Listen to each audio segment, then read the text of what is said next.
what I like about that voortrekkergirl, and that's the main subject matter of this whole series of mine, is the fragility of humans. So if you look at the dress, I mean, it's a bit ruined and it's sort of falling apart. She doesn't have a foot. It's sort of almost decomposing. But the face is a diamond. So, in sort of inside, she's strong. She's in a fragile body.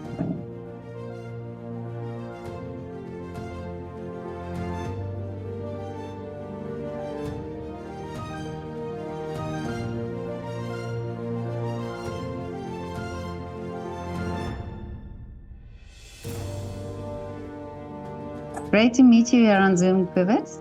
Yes. You too. It is a bit scary. The last time I attempted a Zoom meeting was when I was going to teach some kids during lockdown from the university. Okay. And I got stage fright, and I just told them, you know what, I can't figure out how the Zoom works. This is not working, right? Which they're off. Yeah, well, I also I taught myself to talk on Zoom. It was for me also something unfamiliar, but luckily for lockdown, we started using it. Yes. Yeah. And every time something like this happens, I get a bit better. Oh, okay. But Cobus, where are you based? I'm in Pretoria. Okay. South Africa. Did you grow up there? No, originally Witbank, a little bit of Kempton Park as well. Mm. And do you have a studio there, or do you do your work? You have your art studio there at home? Yes, I have a studio in the backyard. I'm lucky to have a very big yard, and I've planted lots of trees. It feels a bit like I'm in a forest. Oh, so my studio is just like this away. Okay, so it's Cobus's little forest in Pretoria. Yes. Yeah. Cobus, tell me, were you as a child already, did you show these artistic qualities? Were you interested in art as a child? Yes. I wouldn't say that I was interested in, well, I didn't know it was art. I mean, I was just fooling around. My mom was a ceramic. She did ceramics in the garage. Not very artistic, but sort of mainstream stuff. And I was just there entertaining myself. I think my first sculpture was a bathroom. It was a toilet and a basin and a bath. Yes. Very practical. I don't know why I did that. Why that was my choice. Yeah, so you loved working with clay then? Yes. And drawing as well. There were always lots of paper and pens, and I just enjoyed drawing. And then in school, did you take art as a subject? Yes, primary school. It's it's not, you can't choose. You have to have art. Yeah. And I was always being what's the English word? The teacher liked me a lot. She kind of and motivated me a lot. And I think that the teachers, primary and high school, had a big role to play in me becoming an artist. It's so lovely that you say that, because after talking to many people, I realized that there's always that one person or two persons, there's always the teacher or somebody that identifies that talent in somebody or that quality in somebody, and then sort of help them forward and help them or motivate them. Yes, I think an artist, you're not born an artist. I think you happen to make something nice at the right time, and someone comments, and then it happens again. And I feel like maybe society chooses the artists and sort of pushes you in that direction. Mm-hmm. Yeah. You're right. Yeah, I haven't thought of that, but I think you're right. And it also depends on what the person sees in you or what the teacher sees in you at that time. Yes. Yes. And I think they've been wrong, actually, in the past. The one teacher, for example, was thinking that I was incredible with color, with painting. But when I studied, the lecturers there said, stay away from the color. Use Really? ochres and brown. Yeah, no, my color sense isn't great. So you went on to study art then at university? Yes, here in Pretoria. Actually, not very close from where I'm staying now. I came here to study, and then I just got stuck here. And I'm very happy. But as at that stage, did you know then already that it's going to be sculpting, that this is your interest? No, I didn't. No, I told my parents I'm going to do graphic design, because the future there seemed more certain. But I hated graphic design. And luckily, for the first year, the first study year, you need to do sculpture and painting and even ceramics. Even if you want to do graphic design, you have to do all of those things. And I just realized sculpture was the thing for me. And did you have to then change your course to study art then? No, it's the basic first year covers sort of everything. And then in the next year, you can just choose 2 subjects. So I had sculpture and painting as well. Okay. And then, and now do you do both? No, I stopped painting as soon as I didn't need to continue. It was a frustrating thing for me to do. I still draw a little bit, but not painting. But do you draw before you start sculpting? I mean, do you just see the image in your head? No, I most of the time what happens is I just get a model. That's how I start. And normally I don't have an idea what the model looks like or what the pose is going to be. I get the model, my armature, the steel structure I use to apply the clay to, it's flexible. I make sure it's flexible. So I can decide more or less the size. And then when the model comes and she sits, then I'll bend and add some aluminium wire and build it as the model is there. And then decide on a pose. Okay.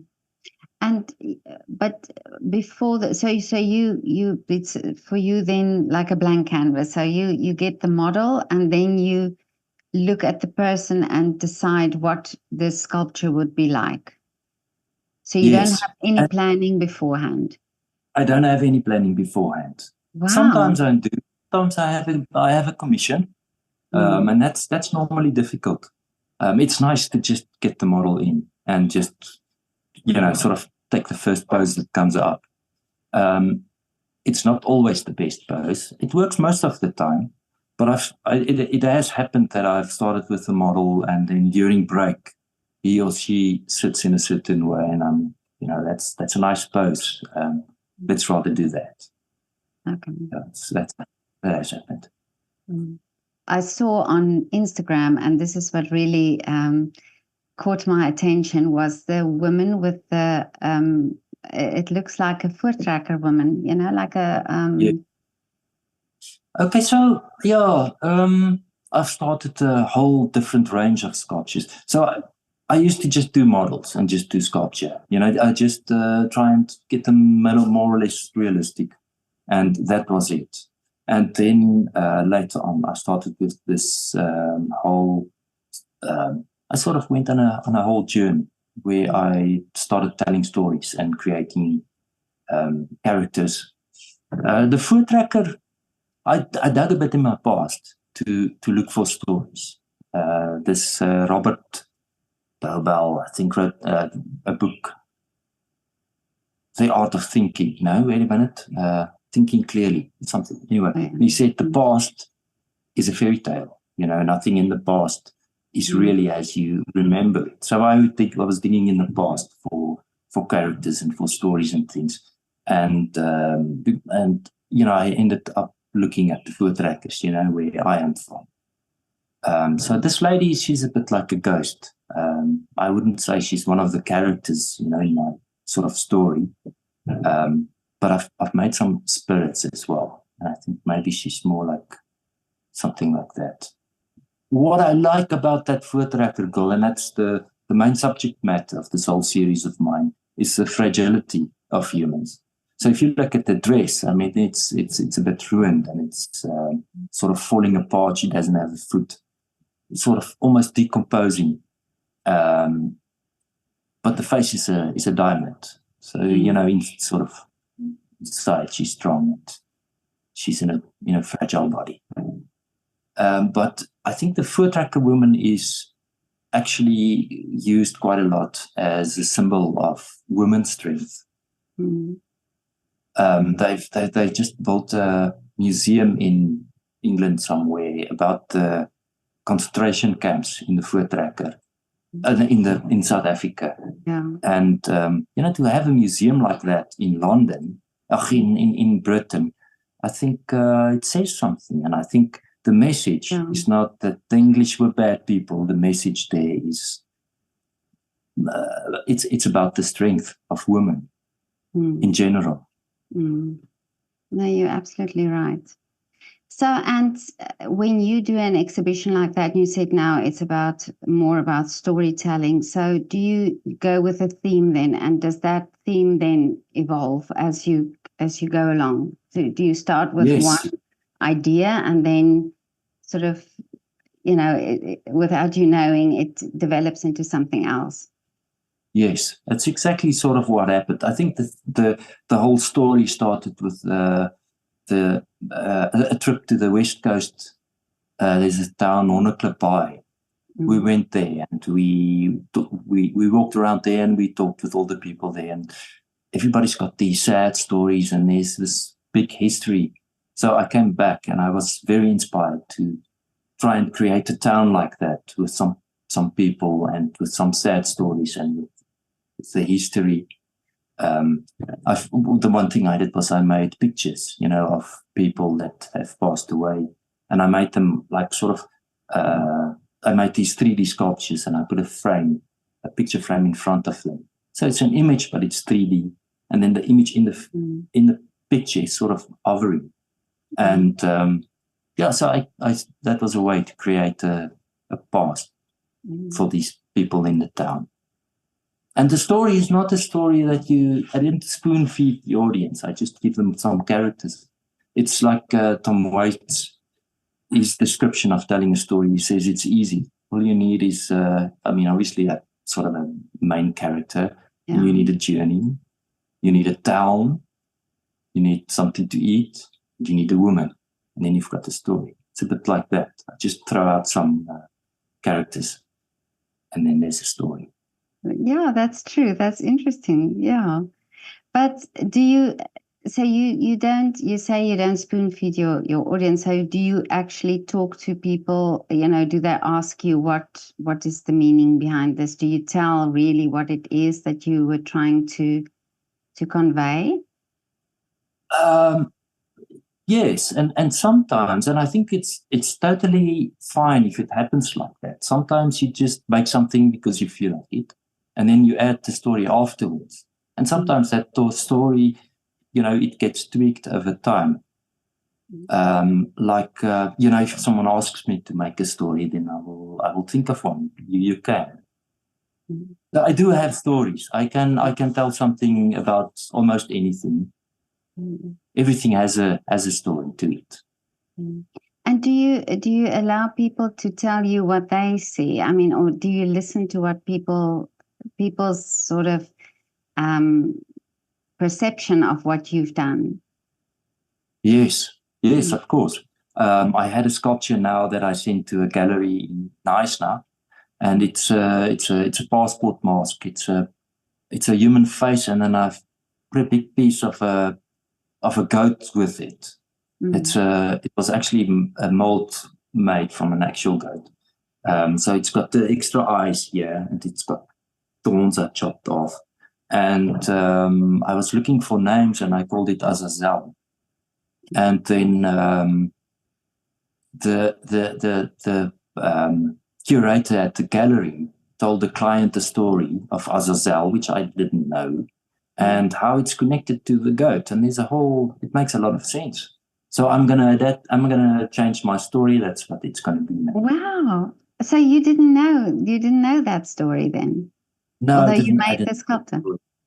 Yes. That's amazing. But I spoke to a pianist the other day, and he said that he also loves to hear people's sort of perception of what they felt in the music. So obviously, because he knows the score and he works with the music and he understands the music, but then it's for him interesting how people have, a different feeling to what he realized, what he was intended to give.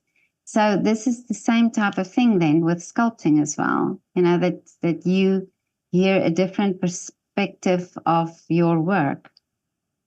Yes, and sometimes I'm quite surprised. I had this big show at the little small town, Potchefstroom. It's an art festival, Art Club.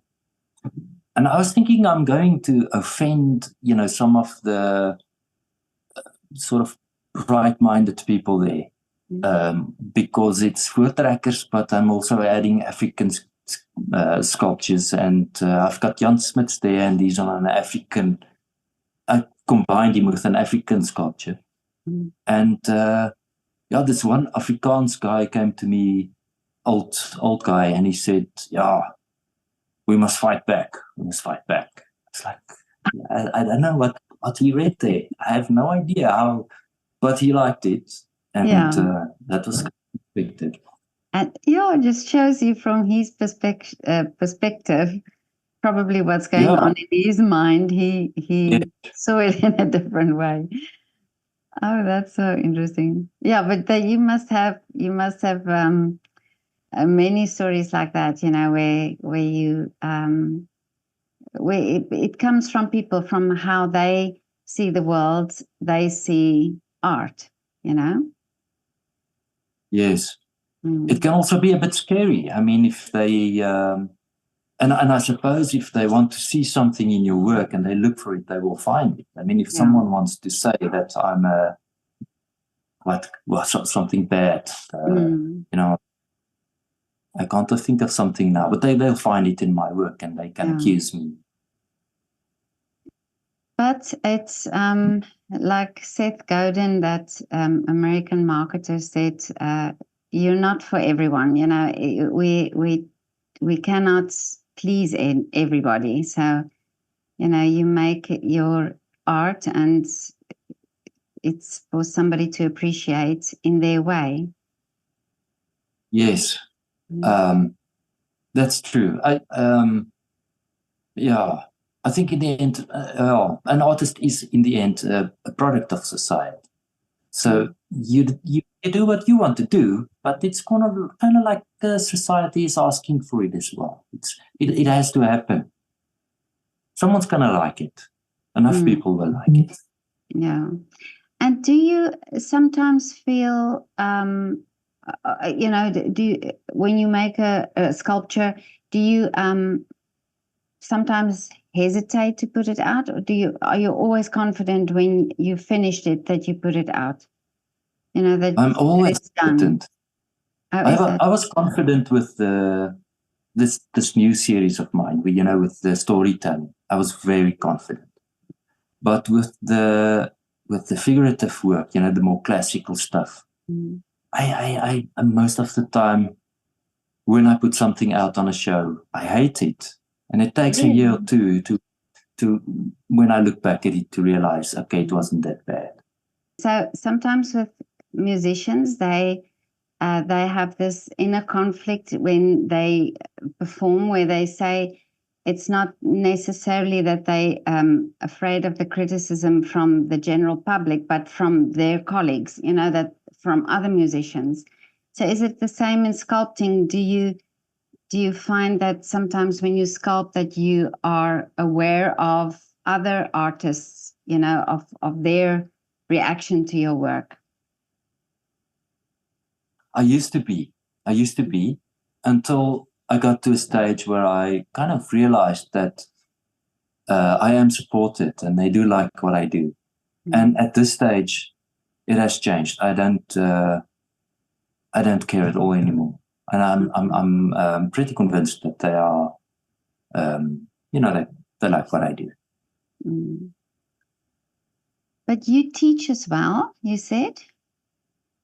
No, not really. I've tried it once or twice, and I tried it because I've heard that it's amazing, and that you, while you teach students, you sort of teach yourself, and it's. Yeah. I've seen people doing it, and they're not doing it for the cash. They're doing it for something else, and I wanted to find out what that is. It didn't work for me. I'll stay away from teaching. Oh, really? Yes. Why do Yeah. you think that? Why doesn't it work for you? I think I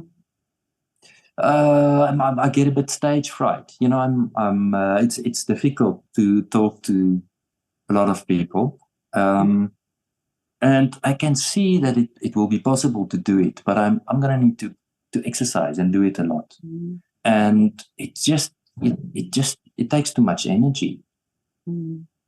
So I don't think it's going to be worthwhile to. Yeah, well, I think teaching itself is also, you have to want to do it, or you have to have that ability. Maybe you do it in a different way.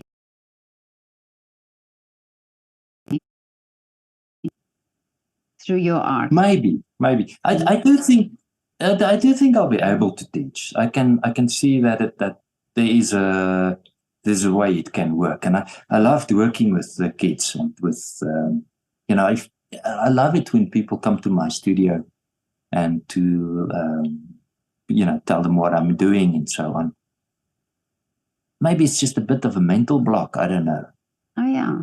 But I'm not going to go there. But you started so young. I mean, you had the exposure so young with the clay, and with your mum having her pottery studio. How important do you think it is for children to already at a young age be exposed to that, to some form of art?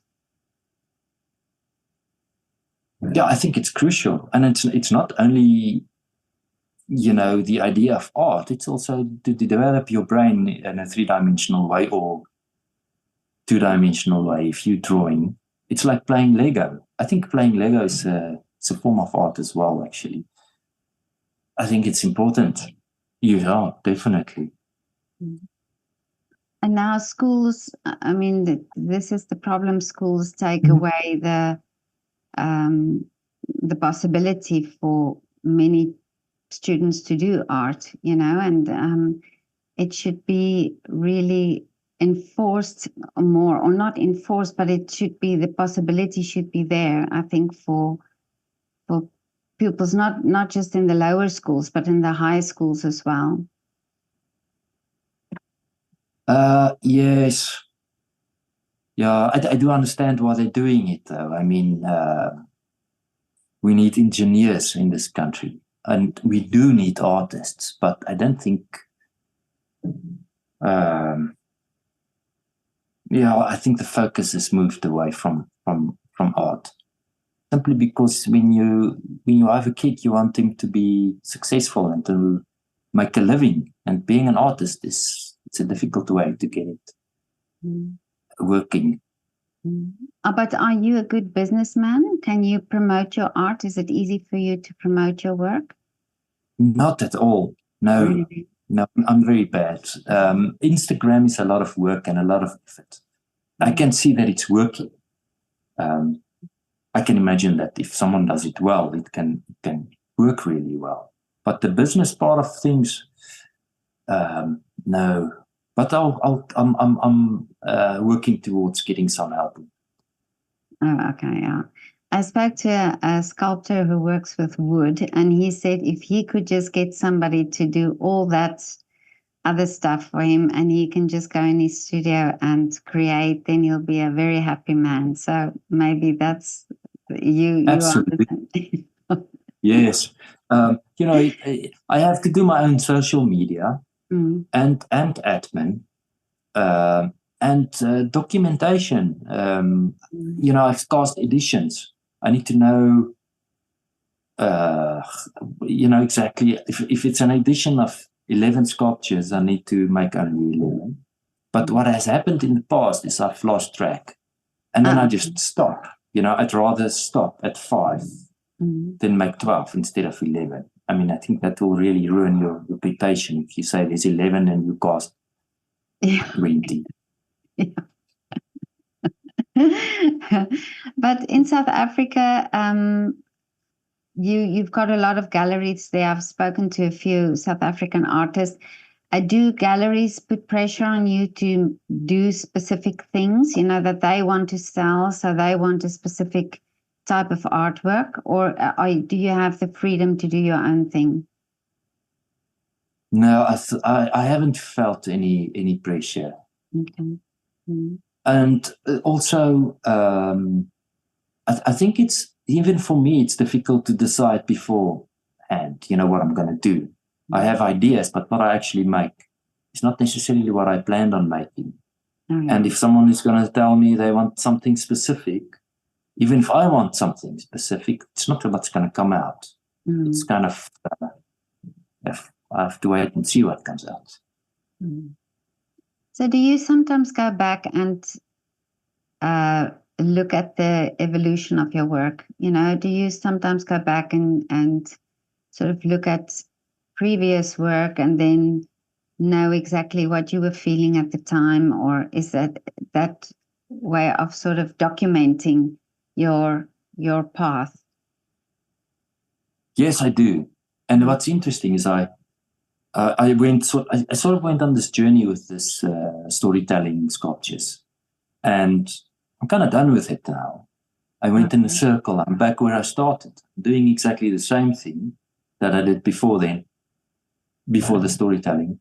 But I've changed, and my perspective has changed. I don't think I'm a better artist, just different. But I'm looking at the stuff that I did, and I'm sometimes thinking, how did I do that? I don't know if I can do that again.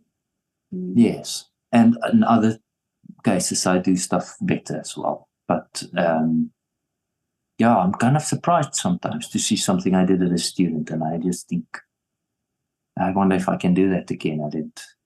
I don't know. But do you also go in the studio sometimes and you're stuck, sort of what do I have to do next, or is there always an idea?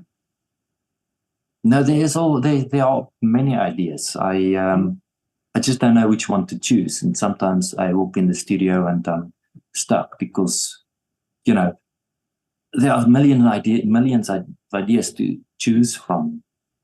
But whatever I choose, I need to stick with it and finish it. And I don't always know which one. They're all a hell of a lot of effort. Mm-hmm.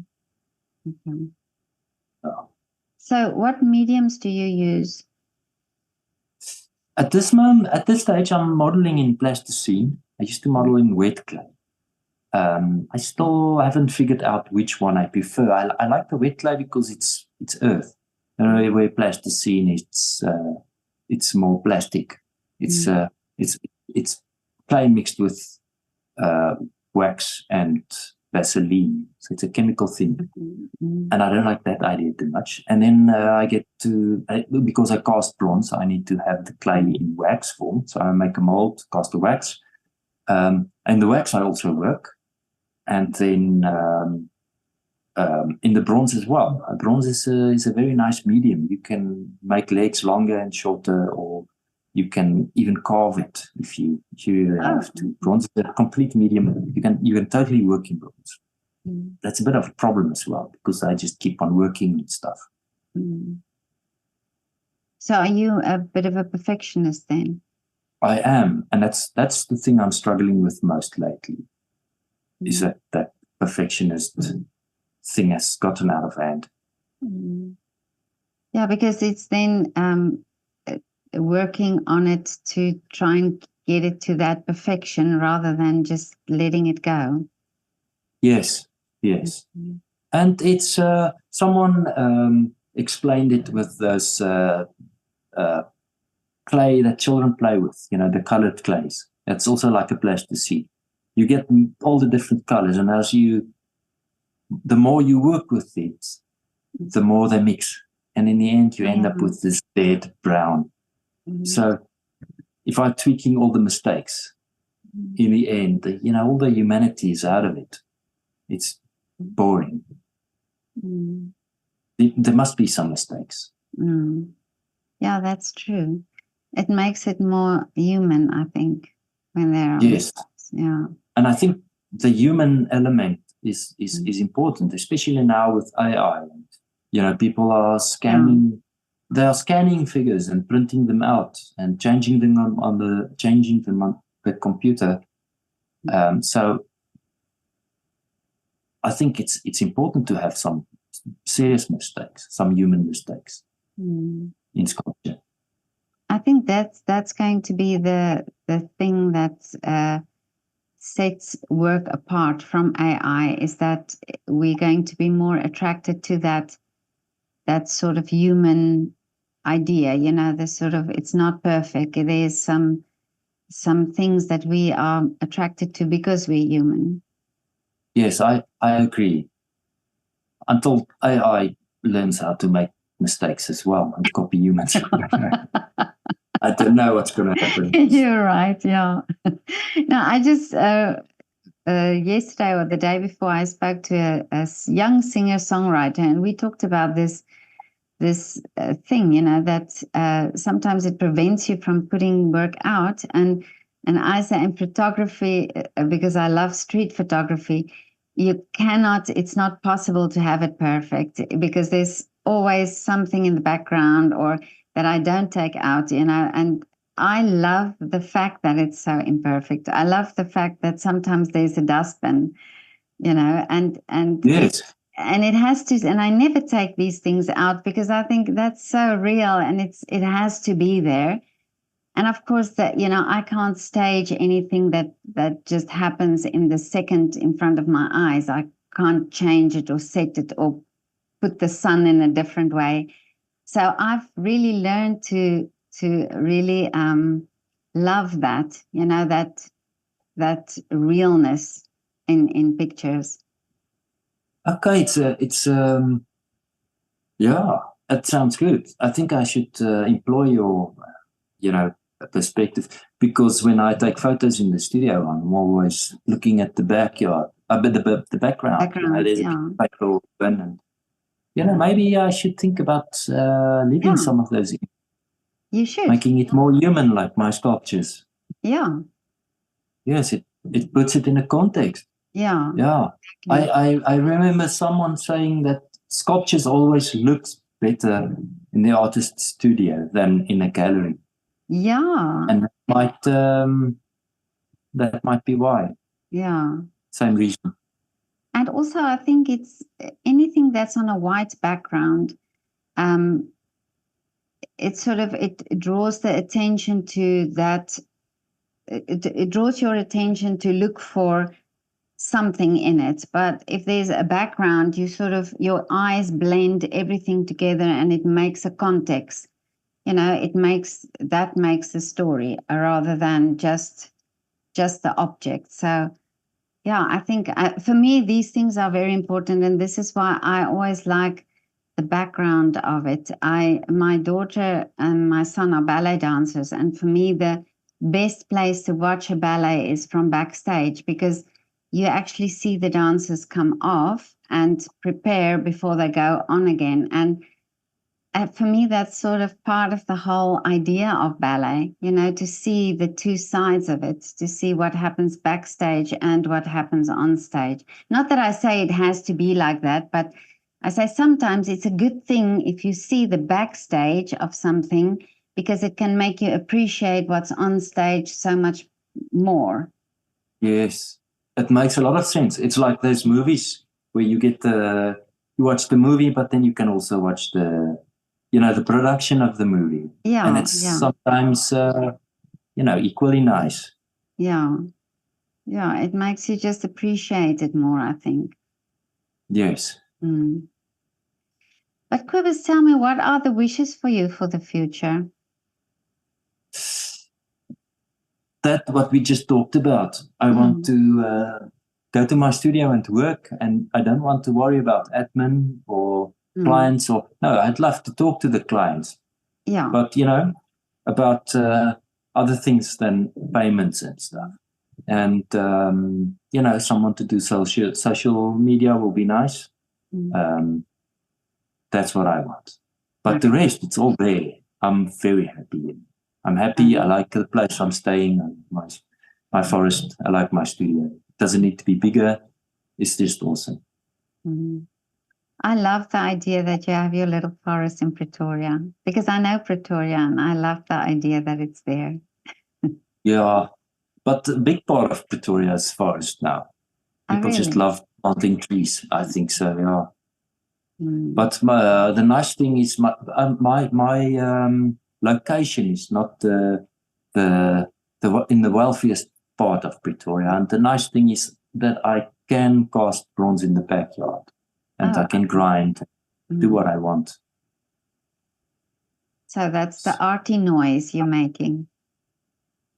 Yes, but the most noise is my son. It comes from my son. He's a drummer. And I've set up his drums in my modeling room, and it's noisy. Oh, okay. And it's not the modeling room anymore. If I want to tell him to go get something, I need to say drum room. Otherwise, he doesn't know what I'm talking about. Oh, okay. So the grinder and the drums can make a lovely little band. Yes, like a metal band. A real metal band. Yes. But interesting that your son, is he into music? Do you think he'll be a musician? No, he's very, very focused on becoming some sort of a scientist. He loves maths and so no, he's with my other son maybe. Okay. He likes drawing. Oh, okay. So, and do they explore in your studio as well? No, they don't. I think they're so used to it.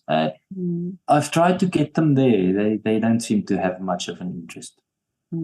Except for Liam, that's when he has time. It's because the drums are there. Oh, okay. Yeah. Yes. But Cobus, this was so lovely to talk to you. Yes, it was nice. Yeah, it wasn't too nerve-wracking. I love your sculptures. It's specifically the woman with the foot tracker woman, my absolute favorite. Thank you really for sharing your story with me. No, thank you, and thank you for asking me. It looks like you're asking anybody, on the continent, on the earth. So, I feel really honored that you chose me. No, it's so a thanks. great pleasure.